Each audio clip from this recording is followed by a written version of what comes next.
But It's a safe bet. I said the same shit. I said the same shit in the fucking False episode, bro. People don't go see Marvel movies for the actor. They go see the movie for the movie. So this can my opinion of it is I am going to withhold judgment because I do think it is a cheap move. I think it's a safe move. Safe. But I think that like as long as I kept saying like as long as they don't show his face, I don't think that, I think it'll be fine.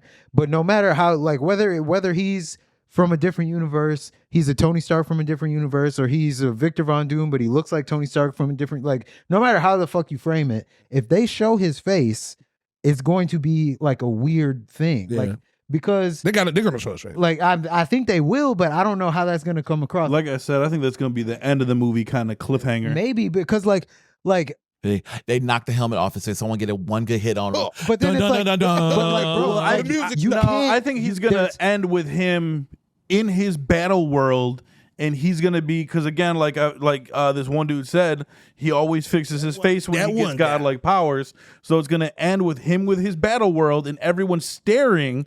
There's gonna be a camera view from behind him, and everyone's just staring like, "Oh, you talking? Okay, the Dutch angle, Tony."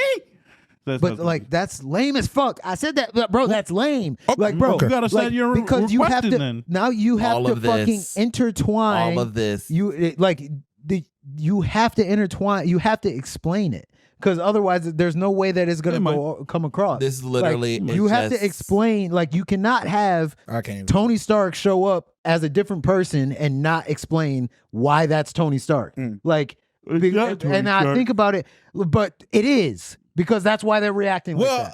So us I think us as diehard fans are like, we're gonna be very critical of it. But like, even a casual viewer, I'm not talking about like as a diehard fan, because I'm not a fucking diehard fan. I'm just a fucking logical thinker, and I'm thinking like if you and I said use the same those example. dick writers in Hall H, if you go 30 years into the future. Or whatever, right? Yes, I was there. If you go 30 years into the future, when this shit is like this is not a contemporary issue, and some fucking 15-year-old is like, oh, I want to go back and watch those old Marvel movies. So then they start from the beginning, and then they see this guy, and then this guy is here, and he becomes the biggest guy. Then he makes the ultimate sacrifice. Then he shows up in 4 movies later, and he's like. And you don't understand. You don't have context. Watch the movies, kid. You don't have. It's been like 7 That's movies. My point. Like, if they don't, they have to. They gotta explain. They have to explain it. Sure they will. Otherwise, it's not gonna make sense. There's no way that they're not gonna explain it. They know they have to explain it. If they show his face, but it would be better to just not even show it. Like, use him as an actor. Like I said, if they show his face, character. it's got to be scarred up. This motherfucker's got to look like Play-Doh. I'm not talking about the god. Even though like this multiverse saga has been a little confusing, it is. It hasn't been confusing.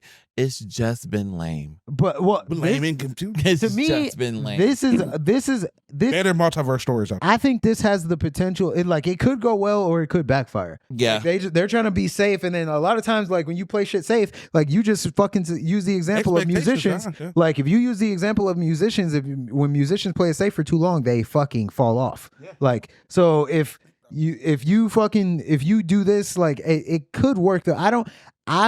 I'm not going to underestimate Marvel though. So that's why I'm going to reserve judgment until we see more. It's either going to be really mid or really great.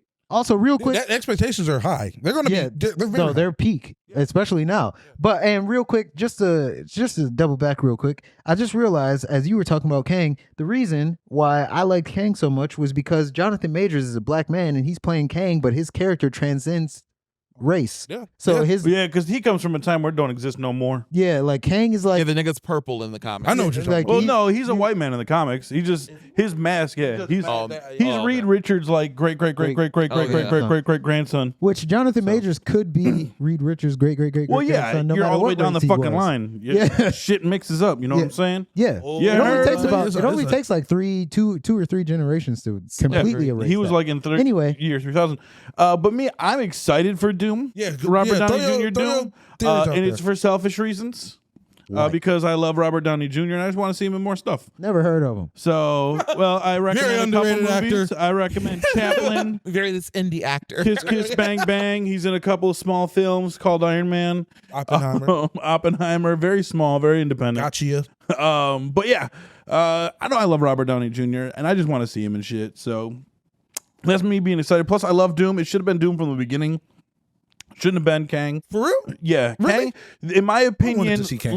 look, in my opinion, no, I like Kang. I've had Avengers issue 8 3 times. Sold it every time because I'm greedy. Whoa. Yeah.